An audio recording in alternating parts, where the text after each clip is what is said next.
Slăvit să fie Domnul! Nu știu dacă vă mai aduceți aminte, am zis că vom trece prin cele 5 cununi sau cele 5 coroane. Și prima dintre ele, despre care am vorbit, este coroana care nu se veștejește. Apoi, cununa bucuriei, despre care vom vorbi astăzi. După aceea, cununa vieții, cununa dreptății și cununa gloriei sau coroana gloriei.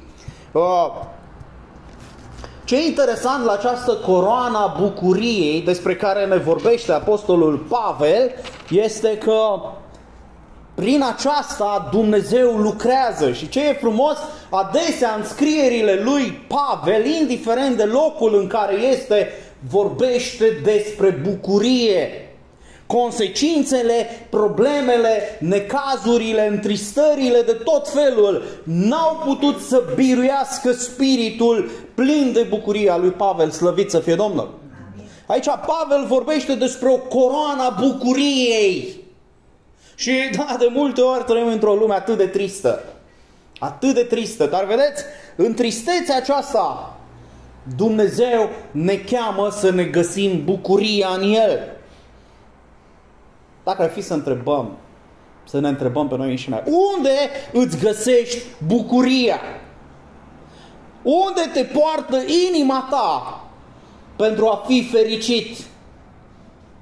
Vedeți? Răspunsul la aceste întrebări arată mai mult sau mai puțin cât de mult îl iubim pe Dumnezeu și cât de mult îl iubim pe oameni. Da?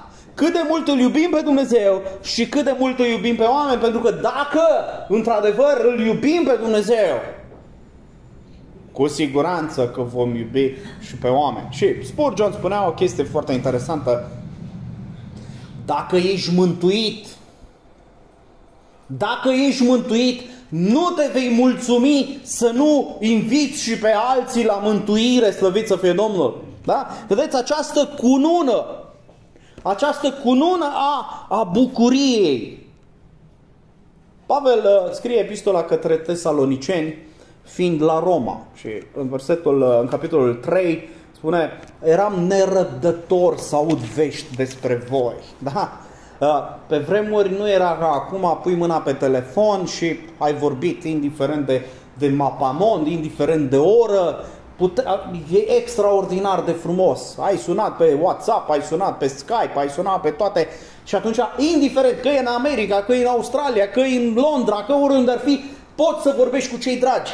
Pe vremuri nu era așa, ci erau scrise anumite epistole sau scrisori, că despre asta e vorba, scrisori, și această scrisoare trebuia să o dai unor oameni, nu erau nici curieri măcar, ci trebuia să dai unor oameni de nădejde. Pavel are și el niște oameni de nădejde și vorbește despre Timotei și spune: Timotei, îl trimite pe Timotei să ducă această scrisoare, da?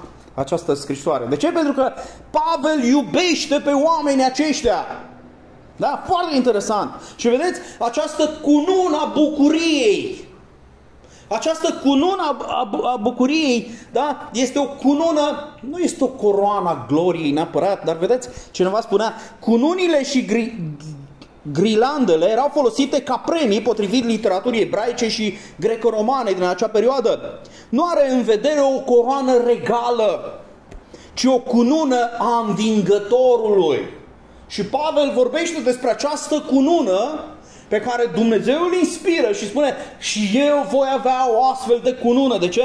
Cununa aceasta a gloriei este răsplata pentru oamenii care iubesc pe oameni. Slăvit să fie Domnul! Da? Și uitați, în primul verset, acolo, în versetul 17, spune: noi, fraților, după ce am fost despărțiți de voi pentru o vreme, cu fața, dar nu cu inima. Nu cu inima. Am vrut cu atât mai mult dorința să vă vedem. Vedeți? Relațiile pot să fie relații la distanță, dar de obicei relațiile la distanță sunt niște relații profunde. Da? niște relații profunde. Și Pavel vine și spune, oameni buni, am într-adevăr circumstanțele vieții, misiunea lui Dumnezeu, lucrurile care apar, au necesitat aceste schimbări, această distanță între mine și dumneavoastră, dar cu inima sunt cu voi. Inima mea este la dumneavoastră. Vă iubesc atât de mult încât vă port în inima mea, slăvit să fie Domnul. Vă dați seama ce frumos, ce extraordinar să fii slujit de un om care te iubește. Da? Dar vedeți, când iubești pe un om, trebuie să-i vorbești despre iubirea Domnului Iisus. Da? Iubești un om, spune, te iubesc! Dar iubirea aceasta trebuie să se vadă atunci când îi spui, trebuie să-ți spun de iubirea Domnului Iisus. Și Pavel, îmi place de Pavel la un moment dat că iubește atât de mult pe neamul lui, pe rudele lui și spune, îi iubesc atât de mult încât aș vrea, dacă s-ar putea să fiu eu despărțit de Hristos, ca rudele mele, ca neamurile mele să-L cunoască pe Dumnezeu. Extraordinar. Da?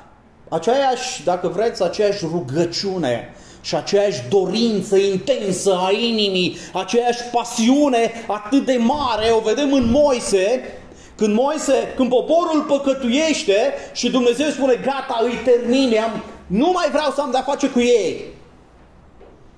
Și Moise vine și spune, Doamne, decât să-i termin pe ei, mai bine șterge-mă pe mine din cartea vieții. Wow! Bineînțeles, cea mai mare și cea mai extraordinară dorința inimii a fost a Mântuitorului Hristos, care a murit pe cruce pentru păcatele noastre. Și cineva spunea atât de frumos, spunea, l-am întrebat pe Domnul cât de mult mă iubește. Și el și-a întins mâinile larg, larg, larg și a murit pentru mine. Înțelegeți? Atât de mare este dragostea Domnului pentru fiecare dintre noi. Dar cât de mult ne iubește Dumnezeu? Dumnezeu ne iubește până la crucea Domnului Iisus. Dincolo de cruce nu mai există nimic.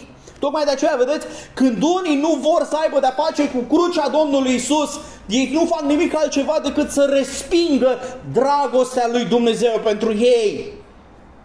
Întrebarea este, noi cât de mult iubim pe oameni? Cât de mult iubim pe cei dragi ai noștri? Cât de mult iubești atât de mult încât ești gata să le spui, ești gata să propovăduiești Evanghelia? Dar întrebarea este, de multe ori, vedeți, spune, da frate, dar nu mă ascultă. Așa este. Așa este. De multe ori vrem să le spunem și nu vor să ne asculte. Așa e, dar spunea cineva un lucru foarte frumos, spune, totul se schimbă când mai degrabă ne iubim oamenii decât să le spunem de dragostea lui Hristos. Adică pot să iubesc cu vorba sau pot să le dovedesc dragostea.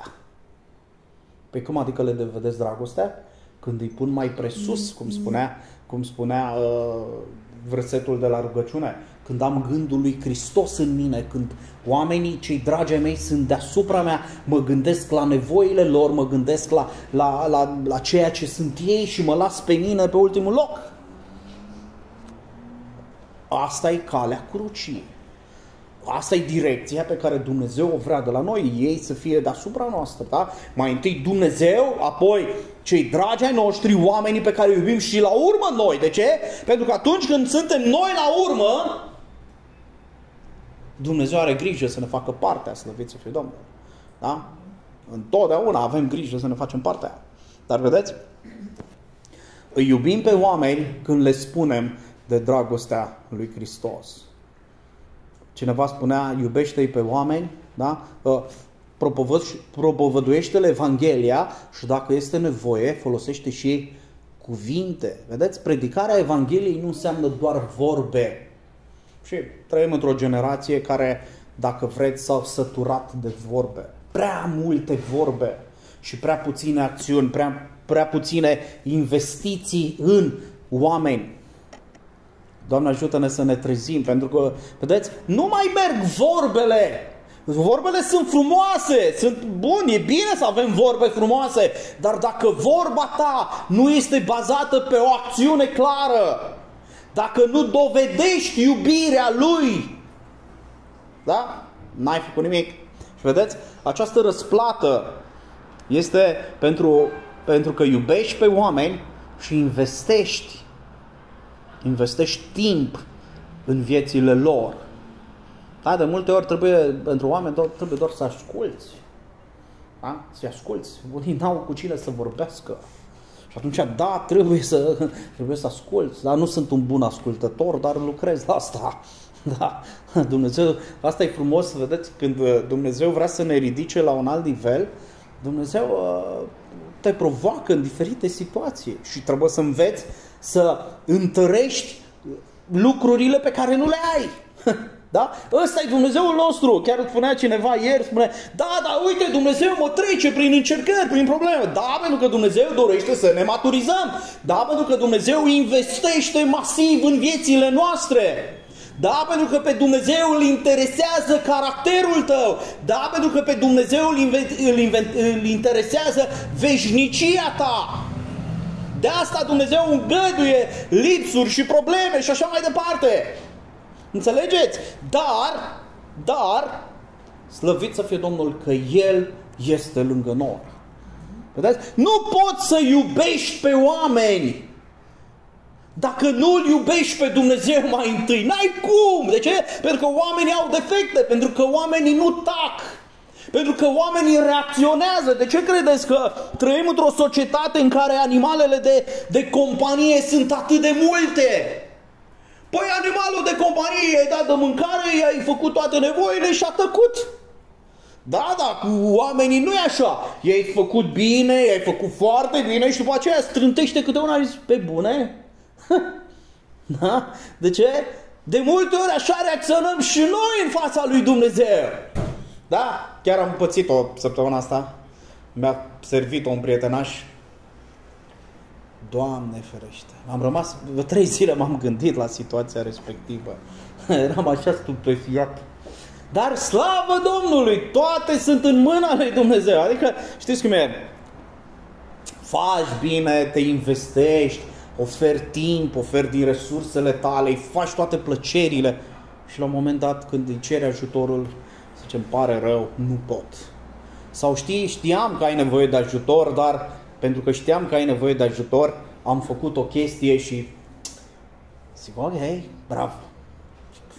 L-am sunat și video ca să-i văd fața și îmi era un râs din ăsta foarte sarcastic. Zic, Domnul să te binecuvânteze.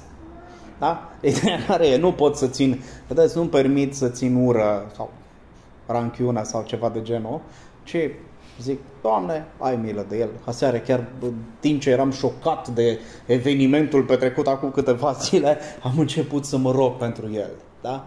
De ce? Pentru că, vedeți, nu putem să ne pierdem harul, nu putem să ne pierdem direcția, pentru că un individ oarecare, numit prieten, e gata să te pleznească când ți-e lumea mai dragă. Slavă Domnului! Și chiar vă provoc, când treceți prin încercări, să-i sunați pe prieteni, să-i testați, să-și arate adevărata imagine, să-și arate adevăratul caracter. Da? Asta e unul. După aceea mai sunat pe altcineva, tot așa, într-o nevoie. Știi că n-am timp. Că... Ok. Zic, mulțumesc, apreciez. Da, era o chestie de 10 minute. O chestie banală. Dar asta este. Trebuie să învățăm uneori că și testele adresate unor oameni, așa numiți prieteni, trebuie făcute. De ce? Pentru că acolo vezi adevărata fața oamenilor. Da? În conflicte, în relații. Da? De ce? Pentru că Dumnezeu vrea să nu ne legăm inima de oameni.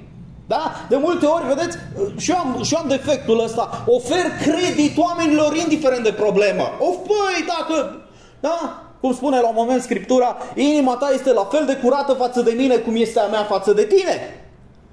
Și eu așa abordez relațiile și de multe ori mă frig, de multe ori mi-o iau. Asta e situația. Gândul care a fost după ce a fost, N-am pierdut nimic. Dar ei m-au pierdut pe mine. Înțelegeți? De ce? Nu poți. Că se întâmplă odată, e regulă, dar dacă se întâmplă de mai multe ori, e vina noastră, nu e vina lor. Înțelegeți?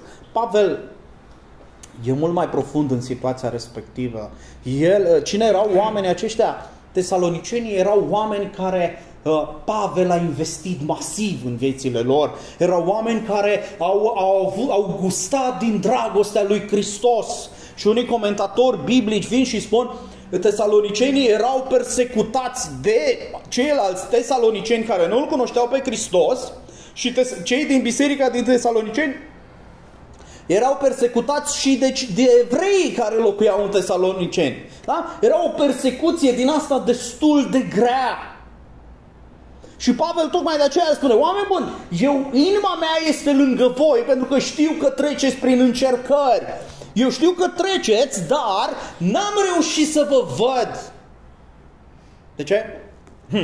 Spune, n-am reușit să venim la voi pentru că ne-a împiedicat Satana.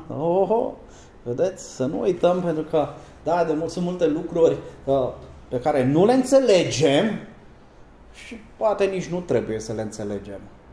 Dar Dumnezeul nostru este în control. Slavă Domnului!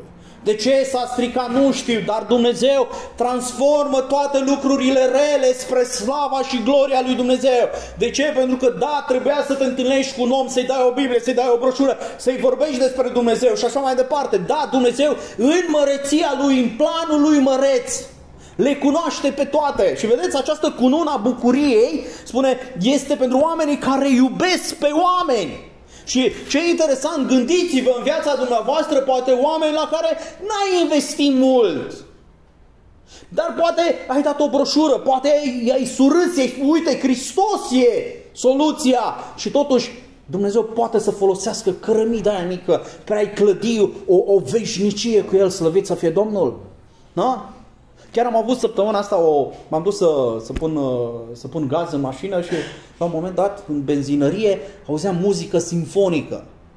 Da? De multe ori, muzica simfonică îți recrează mintea, îți dă un refresh. Încercați! Decât să lași mintea goală, pune un pic de muzică simfonică, de ce? Să te relaxezi. Și am făcut și eu săptămâna asta. Și la un moment dat aud în benzinărie, zic, muzică simfonică. Da, relaxează mintea. Zic, aveți dreptate. Dar vedeți, dincolo de asta, sufletul, ce relaxează sufletul? Și stă un pic, se gândește, interesant. Păi vedeți, zic, tocmai asta e problema. În muzica creștină, slavă Domnului, avem o grămadă de perspective. Ai muzică creștină populară, Ovidiu Liteanu. Asta e. Sau Puiu Chibiș, sau așa mai departe.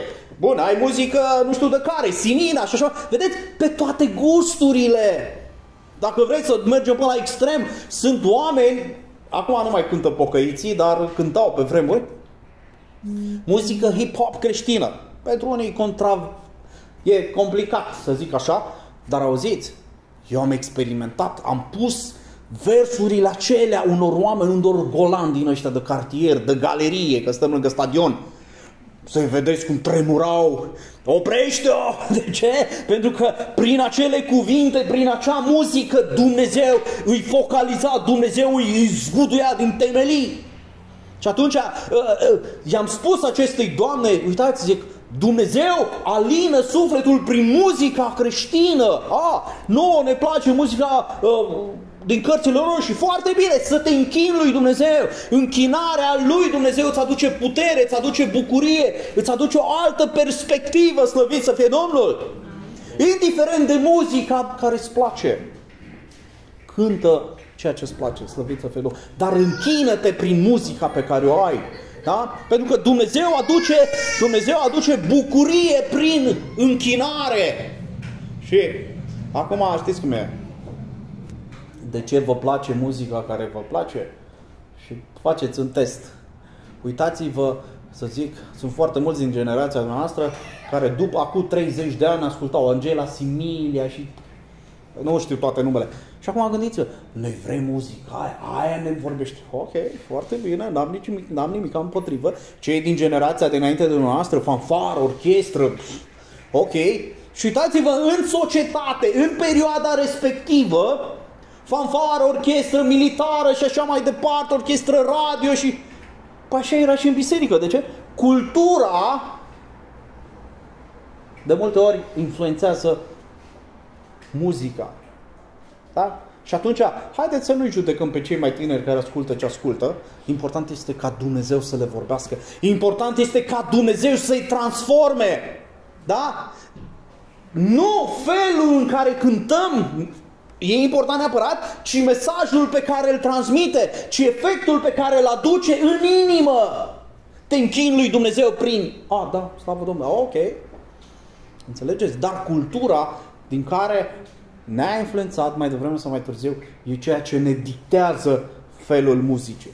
Nu mă interesează asta, ci mă interesează ca să mă închin lui Dumnezeu, să stau înaintea lui Dumnezeu și zic, Doamne, vreau să mă întăresc în Tine, Doamne, vreau să-mi vorbești prin felul acesta și slavă Domnului. Da? Prima dată am spus, această cununa bucuriei este răsplata pentru iubitorii de oameni.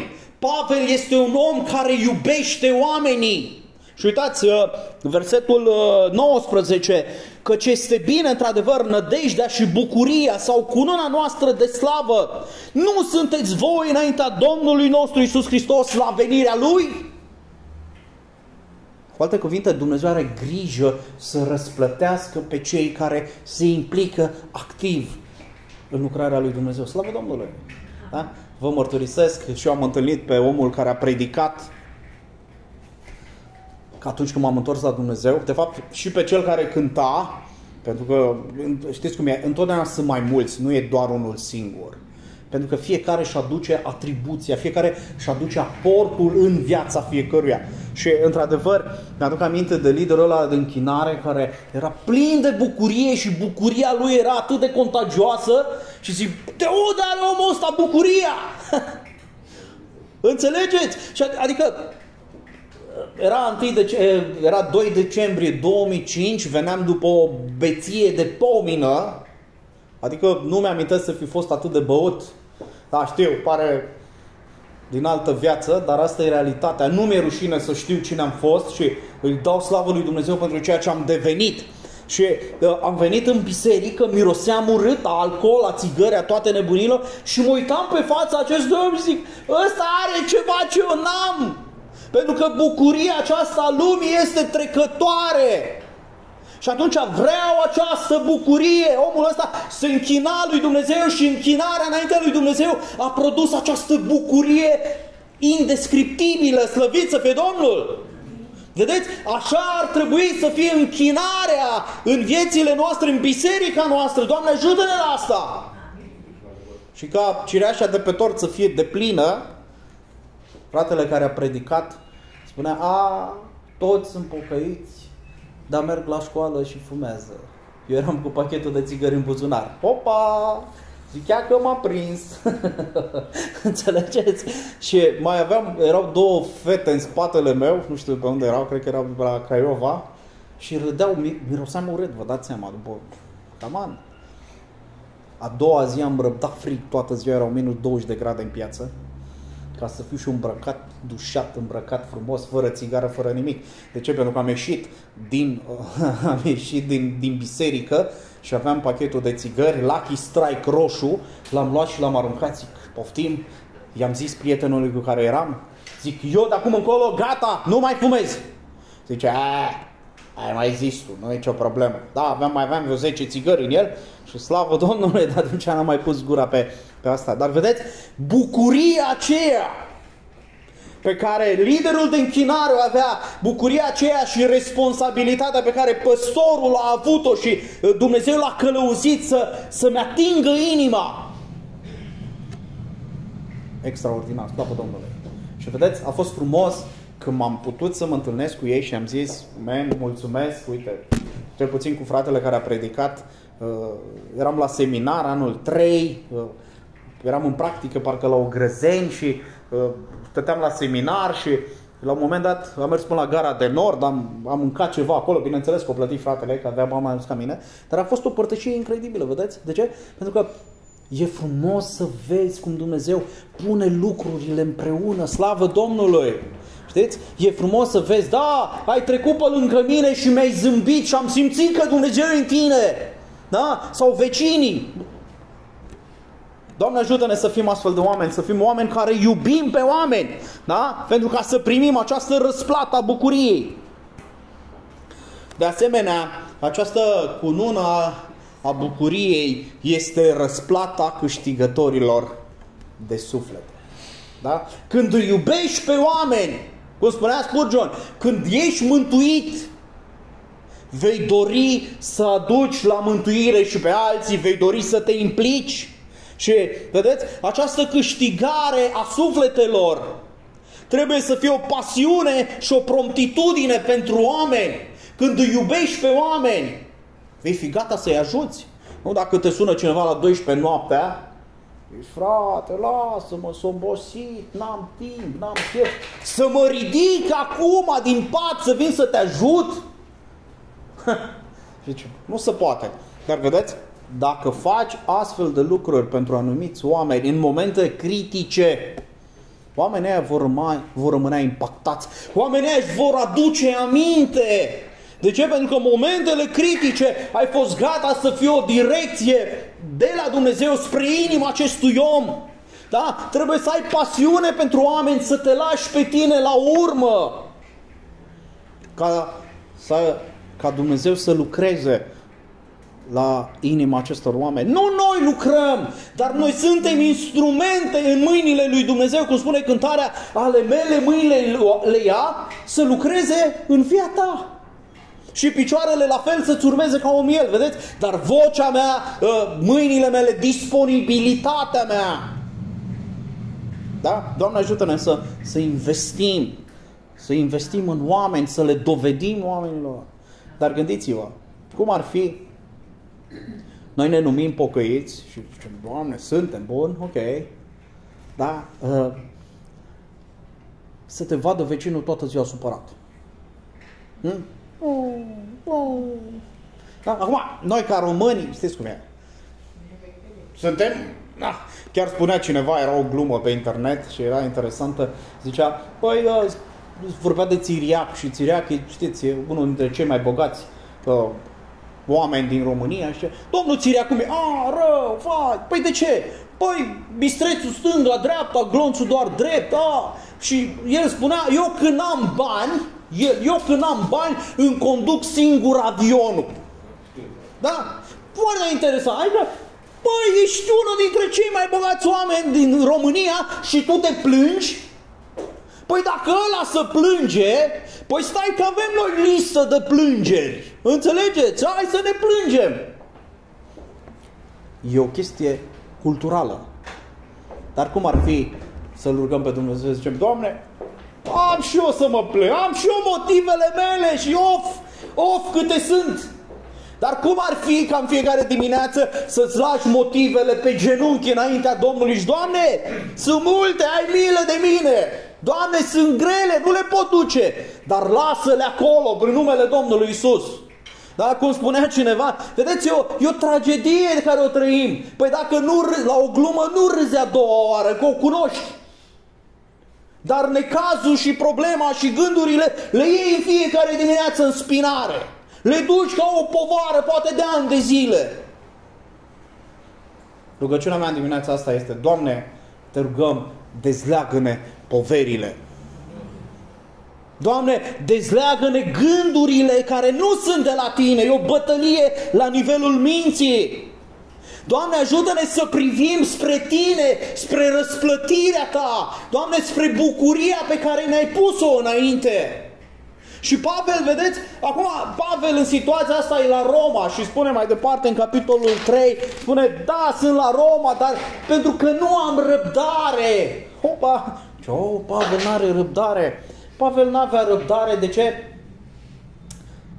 Că el vroia să stea cu acești oameni, vrea să vadă cum au crescut spiritual, pentru că iubea atât de bine. Și ce e interesant, când Pavel ne spune toată lista aia, am fost bătut de evrei 39, 40 de lovituri fără una de nu știu câte ori. S-a rupt corabia sub mine, s-au întâmplat atâtea lucruri și în toate astea zice, am avut răbdare. Dar în situația asta, că vrea să-i vadă pe frați, că vrea să-și vadă ucenicii, vrea să-și vadă rodul, spune, n-am răbdare, sunt entuziasmat, vreau din toată inima, e plin de viață, slavă Domnului! Doamne, dă-ne un astfel de duh, să vrem să câștigăm pe oameni pentru Tine, să vrem să ne implicăm și, vedeți, spune, mai bine jertfesc de la mine, sunt socotit mai bine să fim lăsați singuri în Atena și v-am trimis pe Timotei, fratele și slujitorul nostru lui Dumnezeu în Evanghelia lui Hristos, să vă întărească, să vă îmbărbăteze în credința voastră, ca nimeni să nu se clatine în aceste necazuri. Da? El iubește atât de mult încât e gata să rupă de la el, încât e gata să investească în împărăția lui Dumnezeu. Slavă Domnului! Despre asta e vorba. Asta înseamnă să-L urmezi pe Hristos. Da? Să fii plin de dragoste. Plin de dragoste și de promptitudine pentru oameni. Să fii acolo când nimeni nu e. Cum vă spunea, în cazuri, toți zic, sunt ocupat. Ok, nicio problemă. Când sunt data viitoare, îți dau ocupat direct. De ce? De ce să te suport 3 ore când tu n-ai 10 minute, când e greu? Nu? Pentru că, vedeți, când ești prea disponibil pentru unii, li se pare o obișnuință. Nu? Și da, de multe ori, asta e situația. Dar slavă Domnului, spunea Vrumbrand, spunea, eu iubesc pe oameni din toată inima și nu pierd nimic. Pentru că și Hristos m-a iubit la fel. Da? De multe ori vă mărturisesc frustrările astea înaintea de noastră, dar când se va întâmpla, voi fi același eu, să-l ascult o oră, 2, 3. De ce? Pentru că nu vreau să mă las schimbat de astfel de indivizi numiți prieteni. Da? Pentru că e mult mai important să rămâi lângă Hristos, să devii omul pe care Domnul vrea, decât să plătești datorii, decât să te răzbuni. Domnul cu mila, Domnul știe și Domnul răsplătește. Slavă Domnului! Dar mai e un lucru interesant, câștigătorii de suflete au nerăbdare pentru a proclama și ajuta pe oameni. Slavă Domnului! Și Petru vine la un moment dat și zice, Doamne! Petru ăsta cred că a fost român, că de... Da? Doamne, ce câștigăm noi dacă te urmăm pe Tine? Doamne, ce ghișect am? Da? De multe ori, vedeți, sunt mulți care gândesc așa, ce câștig? Spune, vei câștiga în lumea aceasta dacă lași mamă, tată, frate, surori, de dragul meu vei câștiga de 100 de ori mai mulți și ca răsplată finală viața veșnică, slăvit să fie Domnul. Vedeți? Pentru că orice implicație, orice lucru pe care îl faci în lucrarea lui Dumnezeu, Dumnezeu răsplătește, slăvit să fie Domnul. Aruncă-ți pâinea pe ape și stai liniștit. Cum adică? Păi apa merge în jos, știu. Dar sunt și alții mai în sus care aruncă și ei pâinea și nu o să mor de foame, slavă Domnului! Investește în oameni, chiar dacă te trădează, chiar dacă te înșală. De ce? Pentru că Dumnezeu vede și răsplătește, slăvit să fie Domnul. Și Pavel știe principiile astea, zice, eu sunt gata să mă investesc cu totul. De dragul lui Dumnezeu, pentru că Dumnezeu, eu mă raportez înaintea lui Dumnezeu și nu înaintea oamenilor. Și cel mai sănătos fel de gândire. Nu? Pentru că unii zic, eu fac pentru Domnul. Și după aceea îți contabilizează, ce nu mai. Gata. Păi n-ai făcut pentru Domnul? Păi se pare că nu. Înțelegeți? Când facem pentru Domnul, Dumnezeu vede. Și Doamne, slavă Ție!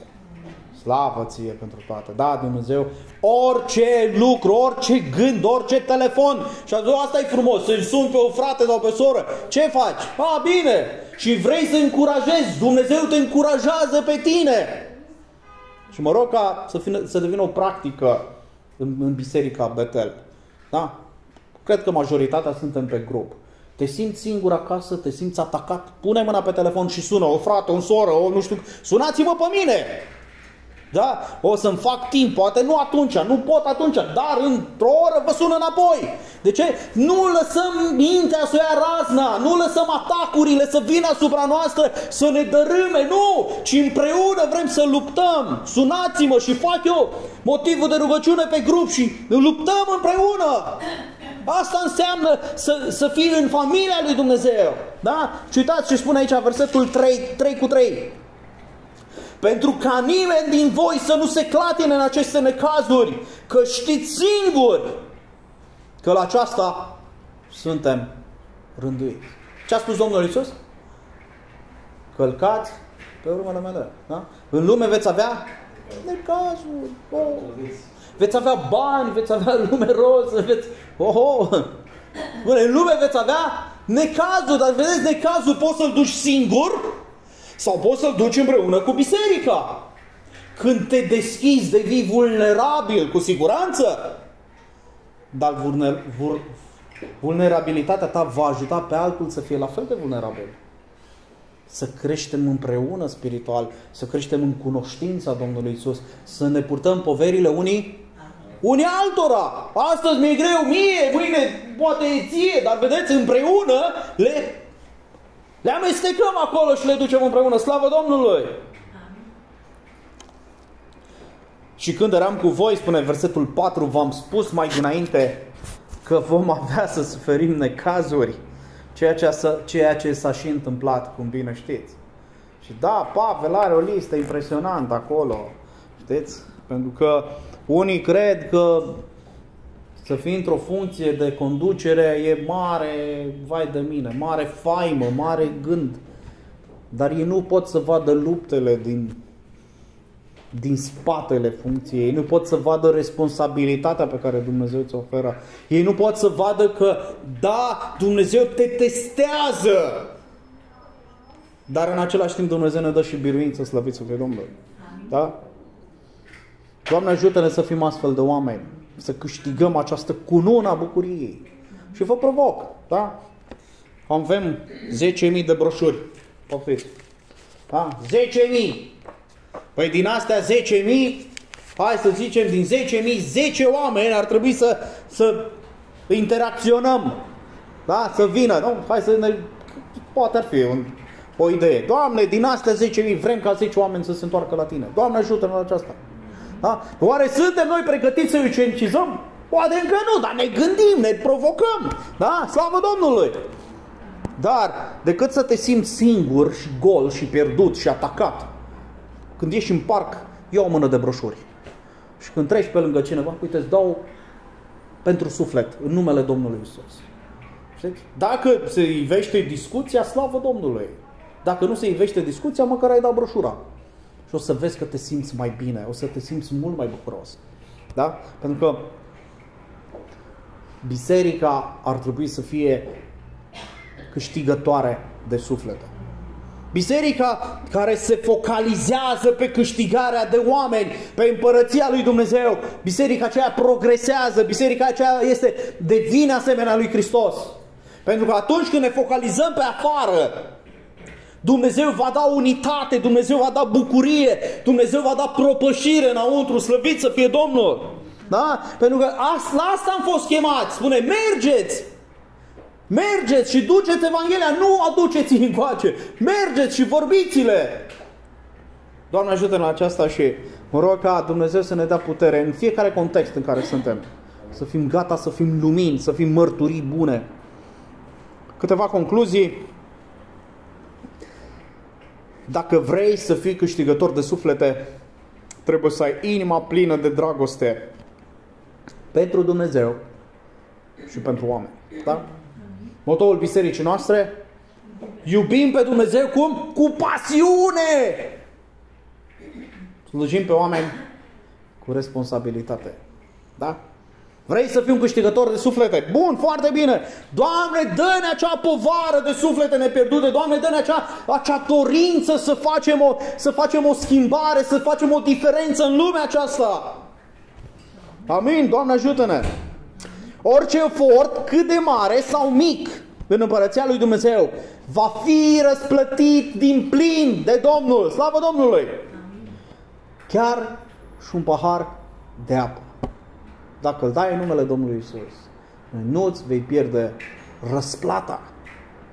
Haideți să investim în ceea ce Dumnezeu ne-a dat și să folosim resursele pe care Dumnezeu ne le-a dat în sensul acesta. Bucuria întoarcerii unui păcătos la Dumnezeu este cea mai mare bucurie din univers. Slavă Domnului! Da? Vă dați seama, gândiți-vă! La un moment dat chiar aveam întrebarea asta, zic, Doamne, dar tot predic, tot nu știu, dar n-am văzut un om să se întoarcă la Dumnezeu. Și la un moment dat, într-o tabără de tineri, vine unul la mine și zice, hai, roagă-te pentru mine, vreau să-L primesc pe Domnul Iisus. Acolo coboară cerul, slăvit să fie Domnul. Da? Sau la un moment dat eram la Northampton, la Biserica Baptistă de acolo, și în timp ce predicam, știți cum e, predicatorul mai are anumite întrebări retorice și la un moment dat mă trezesc cu un tânăr și vreau, vai, roagă-te pentru mine. Mă uitam la păstor, știți cum e, nu vrei să deranjezi, dar vă mărturisesc, a coborât cerul în adunare în dimineața aceea, slăvit să fie Domnul. Sau era seara. Dar vedeți, ideea care e? De multe ori predicăm și nu se vede nimic. Și atunci, înainte să pregătesc predica, zic, Doamne, dar vreau să văd și eu. Mă uitam la crucea și pumnalul. Și ați văzut, David Wilkerson predica și la un moment dat unul dintre cei mai mari golanic se întoarce la Dumnezeu și zice, gata, vreau să-L urmez pe Domnul. Pe bune? Toți uitau ăsta? Și într-adevăr, Dumnezeu a lucrat. Chiar a fost la București acum vreo 10 ani de zile, Nic. Da, Îmblânzirea tigrului era o carte, mărturia lui de viață, incredibilă. Da, pentru că Dumnezeu lucrează, dar haideți să ne așteptăm ca Dumnezeu să lucreze. Haideți să spunem, da, Doamne, vrem să vedem lucrările Tale. Da, Doamne, vrem să vedem oameni transformați. Da, Doamne, vrem să fim câștigători de suflete. De asta v-am întrebat când a fost ultimul botez. De ce? Pentru că dacă nu ai un scop în sensul acesta, nu se va întâmpla. Da? Gândiți-vă. Dacă trăiești ani de zile fără scop, fără plan, fără nimic, nu se întâmplă nimic. Dar dacă îți dorești, vreau să fac cu tare, vreau să ajung cu tare, vreau să lucrez în sensul acesta, mă rog, aștept. Doamne, ajută-ne să avem o așteptare vie. Și zice, da, Doamne, vrem să fim oameni, vrem să fim câștigători de suflete. Și dacă ar fi să vă întreb, ați văzut oameni transformați sub ochii noastre? Nu prea. Rugăciunea mea, Doamne, te rugăm, transformă-i pe cei dragi ai noștri sub ochii noștri, Doamne, să putem să te onorăm, să putem să te glorificăm. Nu? O să închei cu niște cuvinte scrise de cineva, spune, fericită este răbdarea dragostei. Fericită-i nerăbdarea când e vorba de a face grabnic binele. Fericită-i nerăbdarea ascultării de voia lui Dumnezeu. Da, în felul acesta nerăbdarea este o virtute. Sfântul Apostol Pavel putea să rabde fericit durerile cele mai mari, prigoanele cele mai grele și batjocurile cele mai ascuțite. Putea să rabde lipsuri trupești, putea să rabde temnițe îndelungată, butuci în picioare, lovituri nenumărate de la prieteni și de la dușmani. Putea să rabde boală în trupul său, putea să rabde foame și frig. A putut răbda până la urmă să moară de securea călăului. Toate acestea le putea răbda fără cârtire pentru Domnul Iisus, ba chiar simțea plăcere în ele. 2 Corinteni 12:10. Dar n-a mai putut răbda chemările dragostei. N-a mai putut răbda să știe pe cineva în lipsuri, fie materiale, fie duhovnicești. Aici n-a mai putut răbda. Slăvit să fie Domnul. Vrei să fii un câștigător de suflete? Da, vreau. Bun. Această cunună a bucuriei Dumnezeu o dă iubitorilor de oameni. Doamne, vrem să iubim oamenii. Dar de asemenea, această răsplată este pentru câștigătorii de suflete. Nu poți să devii câștigător de suflete dacă nu-L iubești pe Dumnezeu și nu iubești pe oameni. Doamne, vrem să te iubim pe Tine, să iubim pe oameni și să ne implicăm direct. Și Domnul să ne ajute la aceasta. Amin. Amin.